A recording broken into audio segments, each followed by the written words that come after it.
ओम शांति। आज पढ़ेंगे अव्यक्त महावाक्य 13 जनवरी 1986 के। मुरली का टाइटल है ब्राह्मण जीवन सदा बेहद की खुशियों का जीवन। सदा खुश नसीब होली हैप्पी बच्चों प्रति बाप दादा बोले। आज बाप दादा अपने होली और हैप्पी हंसों की सभा देख रहे हैं। सभी होली के साथ हैप्पी भी सदा रहते हैं। होली अर्थात पवित्रता की प्रत्यक्ष निशानी, हैप्पी अर्थात खुशी सदा प्रत्यक्ष रूप में दिखाई देगी। अगर खुशी नहीं तो अवश्य कोई अपवित्रता अर्थात संकल्प व कर्म यथार्थ नहीं है, तब खुशी नहीं है। अपवित्रता सिर्फ 5 विकारों को नहीं कहा जाता, लेकिन संपूर्ण आत्माओं के लिए, देवात्मा बनने वालों के लिए अयथार्थ, व्यर्थ, साधारण संकल्प, बोल व कर्म भी संपूर्ण पवित्रता नहीं कहा जाएगा। संपूर्ण स्टेज के समीप पहुंच रहे हो, इसलिए वर्तमान समय के प्रमाण व्यर्थ और साधारण कर्म न हो। इसमें भी चेकिंग और चेंज चाहिए। जितना समर्थ और श्रेष्ठ संकल्प, बोल और कर्म होगा और उतना सदा खुशी की झलक, खुश नसीबी की फलक अनुभव होगी और अनुभव कराएगी। बाप दादा सभी बच्चों की यह दोनों बातें चेक कर रहे थे कि पवित्रता कहाँ तक धारण की है, व्यर्थ और साधारणता अभी भी कहाँ तक है, और रूहानी खुशी, अविनाशी खुशी, आंतरिक खुशी कहाँ तक रहती है। सभी ब्राह्मण बच्चों का ब्राह्मण जीवन धारण करने का लक्ष्य ही है सदा खुश रहना। खुशी की जीवन व्यतीत करने के लिए ही ब्राह्मण बने हो, न कि पुरुषार्थ की मेहनत व किसी न किसी उलझन में रहने के लिए ब्राह्मण बने हो। रूहानी आंतरिक खुशी व अतीन्द्रिय सुख जो सारे कल्प में नहीं प्राप्त हो सकता है, वह प्राप्त करने के लिए ब्राह्मण बने हो। लेकिन चेक करो कि खुशी किसी साधन के आधार पर, किसी हद की प्राप्ति के आधार पर व थोड़े समय की सफलता के आधार पर, मान्यता व नामाचार के आधार पर, मन के हद की इच्छाओं के आधार पर व यही अच्छा लगता है, चाहे व्यक्ति, चाहे स्थान व वैभव, ऐसे मन पसंदी के प्रमाण खुशी की प्राप्ति का आधार तो नहीं है। इन आधारों से खुशी की प्राप्ति यह कोई वास्तविक खुशी नहीं है, अविनाशी खुशी नहीं है। आधार हिला तो खुशी भी हिल जाती। ऐसी खुशी प्राप्त करने के लिए ब्राह्मण नहीं बने हो। अल्पकाल की प्राप्ति द्वारा खुशी, यह तो दुनिया वालों के पास भी है। उन्हों का भी स्लोगन है, खाओ पियो मौज करो। लेकिन वह अल्पकाल का आधार समाप्त हुआ तो खुशी भी समाप्त हो जाती। ऐसे ही ब्राह्मण जीवन में भी इन आधारों से खुशी की प्राप्ति हुई तो बाकी अंतर क्या हुआ। खुशियों के सागर के बच्चे बने हो तो हर संकल्प में, हर सेकंड खुशी की लहरों में लहराने वाले हो, सदा खुशियों के भंडार हो। इसको कहा जाता है होली और हैप्पी हंस। बाप दादा देख रहे थे कि जो लक्ष्य है बिना कोई हद के आधार के सदा आंतरिक खुशी में रहने का, उस लक्ष्य से बदल और हद की प्राप्तियों की छोटी छोटी गलियों में फंस जाने कारण कई बच्चे लक्ष्य अर्थात मंजिल से दूर हो जाते हैं। हाईवे को छोड़कर गलियों में फंस जाते हैं। अपना लक्ष्य खुशी को छोड़ हद की प्राप्तियों के पीछे लग जाते हैं। आज नाम हुआ व काम हुआ, इच्छा पूर्ण हुई तो खुशी है। मनपसंद, संकल्प पसंद प्राप्ति हुई तो बहुत खुशी है। थोड़ी भी कमी हुई तो लक्ष्य वहाँ ही रह जाता। लक्ष्य हद के बन जाते, इसलिए बेहद की अविनाशी खुशी से किनारा हो जाता है। तो बाप दादा बच्चों से पूछते हैं कि क्या ब्राह्मण इसलिए बने हो, इसलिए यह रूहानी जीवन अपनाई है?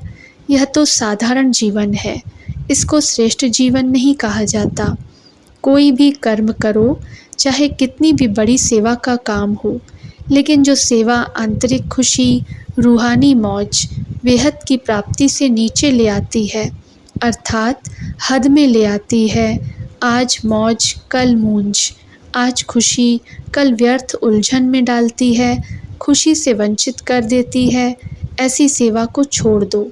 लेकिन खुशी को नहीं छोड़ो। सच्ची सेवा सदा बेहद की स्थिति का, बेहद की खुशी का अनुभव कराती है। अगर ऐसी अनुभूति नहीं है तो वह मिक्स सेवा है, सच्ची सेवा नहीं है। यह लक्ष्य सदैव रखो कि सेवा द्वारा स्व उन्नति, स्व प्राप्ति, संतुष्टता और महानता की अनुभूति हुई। जहाँ संतुष्टता की महानता होगी वहाँ अविनाशी प्राप्ति की अनुभूति होगी। सेवा अर्थात फूलों के बगीचे को हरा भरा करना। सेवा अर्थात फूलों के बगीचे का अनुभव करना, न कि कांटों के जंगल में फंसना। उलझन, अप्राप्ति, मन की मूंज और मौज, अभी अभी मूंज, यह है कांटे। इन कांटों से किनारा करना अर्थात बेहद की खुशी का अनुभव करना है। कुछ भी हो जाए, हद की प्राप्ति का त्याग भी करना पड़े, कई बातों को छोड़ना भी पड़े। बातों को छोड़ो लेकिन खुशी को नहीं छोड़ो। जिस लिए आए हो उस लक्ष्य से किनारे न हो जाओ। यह सूक्ष्म चेकिंग करो। खुश तो हैं लेकिन अल्पकाल की प्राप्ति के आधार से खुश रहना, इसी को ही खुशी तो नहीं समझते। कहाँ साइट सीन को ही मंजिल तो नहीं समझ रहे हो, क्योंकि साइट सीन भी आकर्षण करने वाले होते हैं, लेकिन मंजिल को पाना अर्थात बेहद के राज्य अधिकारी बनना। मंजिल से किनारा करने वाले विश्व के राज्य अधिकारी नहीं बन सकते, रॉयल फैमिली में भी नहीं आ सकते। इसलिए लक्ष्य को, मंजिल को सदा स्मृति में रखो। अपने से पूछो, चलते चलते कहाँ कोई हद की गली में तो नहीं पहुँच रहे हैं। अल्पकाल की प्राप्ति की खुशी सदा काल की खुश नसीबी से किनारा तो नहीं करा रही है। थोड़े में खुश होने वाले तो नहीं हो, अपने आप को खुश तो नहीं कर रहे हो। जैसी हूँ वैसी हूँ, ठीक हूँ, खुश हूँ। अविनाशी खुशी की निशानी है, उनको औरों से भी सदा खुशी की दुआएं अवश्य प्राप्त होंगी। बाप दादा और निमित्त बड़ों के स्नेह की दुआएं अंदर अलौकिक आत्मिक खुशी के सागर में लहराने का अनुभव कराएंगी। अलबेलेपन में यह नहीं सोचना कि मैं तो ठीक हूँ लेकिन दूसरे मेरे को नहीं जानते। क्या सूर्य की रोशनी छिप सकती है? सत्यता की खुशबू कभी मिट नहीं सकती, छिप नहीं सकती। इसलिए धोखा कभी नहीं खाना, यही पाठ पक्का करना। पहले अपनी बेहद की अविनाशी खुशी, फिर दूसरी बातें। बेहद की खुशी सेवा की व सर्व के स्नेह की, सर्व द्वारा अविनाशी सम्मान प्राप्त होने की खुश नसीबी अर्थात श्रेष्ठ भाग्य स्वतः ही अनुभूति कराएगी। जो सदा खुश है वह खुश नसीब है। बिना मेहनत, बिना इच्छा अथवा बिना कहने के सर्व प्राप्ति सहज होंगी। यह पाठ पक्का किया। बाप दादा देखते हैं आए किस लिए हैं, जाना कहाँ है और जा कहाँ रहे हैं। हद को छोड़ फिर भी हद में ही जाना तो बेहद का अनुभव कब करेंगे। बाप दादा को भी बच्चों पर स्नेह होता है। रहम तो नहीं कहेंगे क्योंकि भिखारी थोड़े ही हो, दाता विधाता के बच्चे हो, दुखियों पर रहम किया जाता है। आप तो सुख स्वरूप सुखदाता के बच्चे हो। अब समझा क्या करना है। बाप दादा इस वर्ष के लिए बार बार भिन्न भिन्न बातों में अटेंशन दिला रहे हैं। इस वर्ष विशेष स्व पर अटेंशन रखने का समय दिया जा रहा है। दुनिया वाले तो सिर्फ कहते हैं कि खाओ पियो मौज करो, लेकिन बाप दादा कहते हैं खाओ और खिलाओ, मौज में रहो और मौज में लाओ। अच्छा, सदा अविनाशी बेहद की खुशी में रहने वाले, हर कर्म में खुश नसीब अनुभव करने वाले, सदा सर्व को खुशी का खजाना बांटने वाले, सदा खुशी की खुशबू फैलाने वाले, सदा खुशी के उमंग उत्साह की लहरों में लहराने वाले, ऐसे सदा खुशी की झलक और फलक में रहने वाले, श्रेष्ठ लक्ष्य को प्राप्त करने वाले श्रेष्ठ आत्माओं को बाप दादा का सदा होली और हैप्पी रहने की याद प्यार और नमस्ते। पार्टियों से पहला पॉइंट, प्रवृत्ति में रहते सदा न्यारे और बाप के प्यारे होना। कभी भी प्रवृत्ति से लगाव तो नहीं लग जाता। अगर कहाँ भी किसी से अटैचमेंट है तो वह सदा के लिए अपने जीवन का विघ्न बन जाता है। इसलिए सदा निर्विघ्न बन आगे बढ़ते चलो। कल्प पहले मिसल अंगद बन अचल अडोल रहो। अंगद की विशेषता क्या दिखाई है? ऐसा निश्चय बुद्धि जो पाँव भी कोई हिला न सके। माया निश्चय रूपी पाँव को हिलाने के लिए भिन्न भिन्न प्रकार से आती है, लेकिन माया हिल जाए, आपका निश्चय रूपी पाँव न हिले।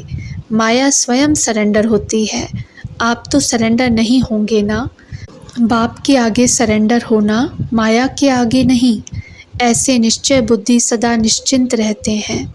अगर ज़रा भी कोई चिंता है तो निश्चय की कमी है।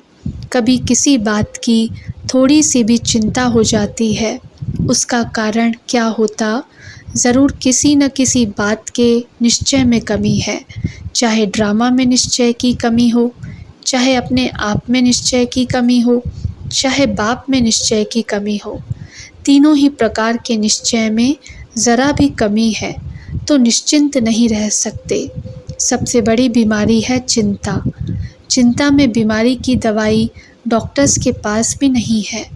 टेम्पररी सुलाने की दवाई दे देंगे, लेकिन सदा के लिए चिंता नहीं मिटा सकेंगे। चिंता वाले जितना ही प्राप्ति के पीछे दौड़ते हैं, उतना प्राप्ति आगे दौड़ लगाती है। इसलिए सदा निश्चय के पांव अचल रहें।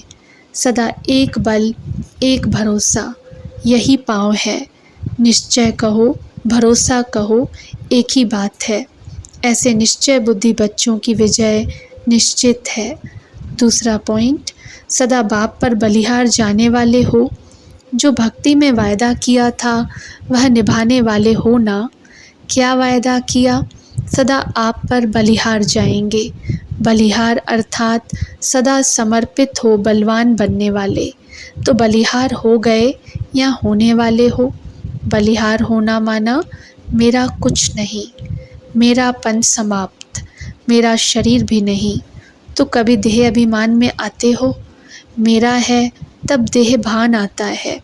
इससे भी परे रहने वाले, इसको कहा जाता है बलिहार जाना। तो मेरापन सदा के लिए समाप्त करते चलो। सब कुछ तेरा, यही अनुभव करते चलो। जितना ज़्यादा अनुभवी उतना अथॉरिटी स्वरूप। वह कभी धोखा नहीं खा सकते, दुख की लहर में नहीं आ सकते। तो सदा अनुभव की कहानियाँ सबको सुनाते रहो। अनुभवी आत्मा थोड़े समय में सफलता ज़्यादा प्राप्त करती है। अच्छा, विदाई के समय 14 जनवरी मकर संक्रांति की याद प्यार। आज के दिन के महत्व को सदा खाने और खिलाने का महत्व बना दिया है। कुछ खाते हैं, कुछ खिलाते हैं। वह तिल दान करते हैं या खाते हैं। तिल अर्थात बहुत छोटी सी बिंदी। कोई भी बात होती है, छोटी सी होती है तो कहते हैं यह तिल के समान है, और बड़ी होती है तो पहाड़ के समान कहा जाता है। तो पहाड़ और तिल बहुत फ़र्क हो जाता है ना। तो तिल का महत्व इसलिए है क्योंकि अति सूक्ष्म बिंदी बनते हो। जब बिंदी रूप बनते हो तभी उड़ती कला के पतंग बनते हो। तो तिल का भी महत्व है, और तिल सदा मिठास से संगठन रूप में लाते हैं। ऐसे ही तिल नहीं खाते हैं। मधुरता अर्थात स्नेह से संगठित रूप में लाने की निशानी है। जैसे तिल में मीठा पड़ता है तो अच्छा लगता है, ऐसे ही तिल खाओ तो कड़वा लगेगा, लेकिन मीठा मिल जाता है तो बहुत अच्छा लगेगा। तो आप आत्माएं भी जब मधुरता के साथ संबंध में आती हो, स्नेह में आ जाती हो, तो श्रेष्ठ बन जाती हो। तो यह संगठित मधुरता का यादगार है, इसकी भी निशानी है। तो सदा स्वयं को मधुरता के आधार से संगठन की शक्ति में लाना, बिंदी रूप बनना और पतंग बन उड़ती कला में उड़ना, यह है आज के दिन का महत्व। तो मनाना अर्थात बनना। तो आप बने हो, और वह सिर्फ थोड़े समय के लिए मनाते हैं। इसमें दान देना अर्थात जो भी कुछ कमज़ोरी हो उसको दान में दे दो। छोटी सी बात समझकर दे दो, तिल समान समझकर दे दो। बड़ी बात नहीं समझो। छोड़ना पड़ेगा, देना पड़ेगा नहीं। तिल के समान छोटी सी बात दान देना। खुशी खुशी छोटी सी बात समझकर खुशी से दे दो। यह है दान का महत्व। समझा? सदा स्नेही बनना, सदा संगठित रूप में चलना और सदा बड़ी बात को छोटा समझ समाप्त करना। आग में जला देना, यह है महत्व। तो मना लिया ना, दृढ़ संकल्प की आग जला दी। आग जलाते हैं ना इस दिन, तो संस्कार परिवर्तन दिवस, वह संक्रांति कहते हैं, आप संस्कार परिवर्तन कहेंगे। अच्छा, सभी को स्नेह और संगठन की शक्ति में सदा सफल रहने की याद प्यार और गुड मॉर्निंग। अच्छा, ओम शांति।